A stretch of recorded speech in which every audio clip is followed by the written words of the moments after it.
Kubara igice cya 10. Amakondera y'ifeza. Umurongo wa mbere. Uwiteka abwira Mose ati, dema amakondera abiri mu ifeza icuzwe, uyareme mu ifeza icuzwe, akobera yo guhamagaza iteraniro nayo guhagurutsa ab'ibyiciro by'amahema. Uko bazayavuza, iteraniro ryose rigiye riguteraniraho ku muryango w'ihema ry'ibonaniro. Niba avuze rimwe risa, babatware abakuru b'ibihumbi by'Abisiraheli bajye baguteraniraho. Kandi nimuvuze ijwi rirenga, ibyiciro byo mu ruhande rw'iburasirazuba bijye bihaguruka. Nimwongera kuvuza ijwi rirenga, ibyiciro byo mu ruhande rw'ikusi bijye bihaguruka. Ijwi rirenga bajye barivugiriza kubahagurutsa. Ariko nimushaka guteranya iteraniro, mujye muvuza ayo makondera, ariko ntimukavuze ijwi rirenga rirandaze. Bene Aroni abatambyi bajye bavuza ayo makondera, bibabera itegeko ridakuka mu bihe byanyu byose. Kandi nimutabara mu gihugu cyanyu gutera ababisha babagirira nabi, muzajye muvuza ayo makondera ijwi rirenga rirandaze. Nuko muzibukwa n'Uwiteka Imana yanyu, mukizwe ababisha banyu. Kandi mu gihe cy'umunezero wanyu no mu minsi mikuru yanyu no mu mboneko z'amezi yanyu, mujye muvuza ayo makondera mu itamba ry'ibitambo byanyu by'uko muri amahoro. Nuko azababera urwibutso rubibukisha imbere y'Imana yanyu. Ndi Uwiteka Imana yanyu. Abisiraheli bakurikira igicu. Umurongo wa 11. Mu mwaka wa kabiri mu kwezi kwa kabiri ku munsi wako wa 20, cya gicu giterurwa ku buturo bw'ibihamya.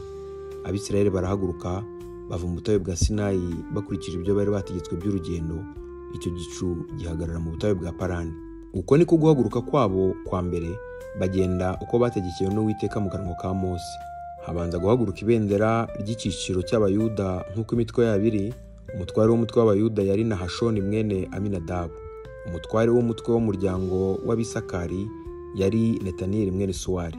Umutware w'umutwe w'umuryango w'Abazebuluni yari Eliyabu mwene Heroni. Ubuturo bwera burashingurwa, Abagerishoni n'Abamerari bagenda baburemerewe. Ibendera ry'icyiciro cy'Abarubeni rihaguruka nk'uko imitwe yabiri. Umutware w'umutwe w'Abarubeni yari Elisuri mwene Shedewuri. Umutware w'umutwe w'umuryango w'Abasimeyoni yari Shelumiyeli mwene Surishayadi. Umutware w'umutwe w'umuryango w'Abagadi yari Eliyasafu mwene Deweri. Abakohati bahaguruka baremerewe iby'ahera, basanga ubuturo bamaze kubushinga. Ibendera ry'icyiciro cy'Abefurayimu rihaguruka nk'uko imitwe yabiri. Umutware w'umutwe w'Abefurayimu yari Elishama mwene Amihudi. Umutware w'umutwe w'umuryango w'Abamanase yari Gamariyeli mwene Pedasuri.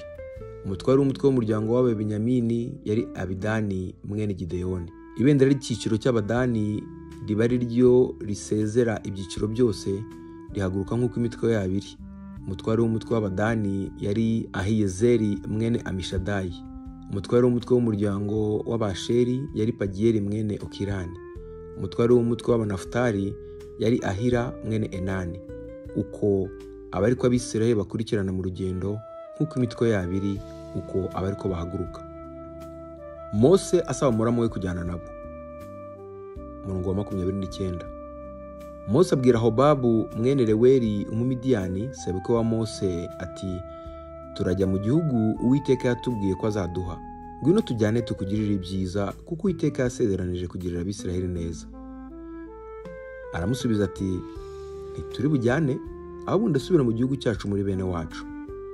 Aramubwira ati, ndakwinginze widusiga, kuko uzi yuko tugiye kujya tubamba amahema mu butayu, nawe uzaba amaso yacu. Kandi nujyana natwe, ibyiza Uwiteka azatugirira, natwe tuzabikugirira. Barahaguruka bava ku musozi w'Uwiteka, bagenda urugendo rw'iminsi 3. Isanduku y'isezerano ry'Uwiteka ibajya imbere, igenda urugendo rw'iminsi 3 ibashakira aho gusibira. Cya gicu cy'Uwiteka cyabaga hejuru yabo ku manywa, iyo bahagurukaga bakabambura. Uko iyo sanduku yahagurukaga, Mose yaravugaga ati, Uwiteka, haguruka ababisha bawe batatane, abanzi bawe baguhunge. Yahagarara akavuga ati, Uwiteka, garukira inzovu z'ibihumbi by'Abisiraheli.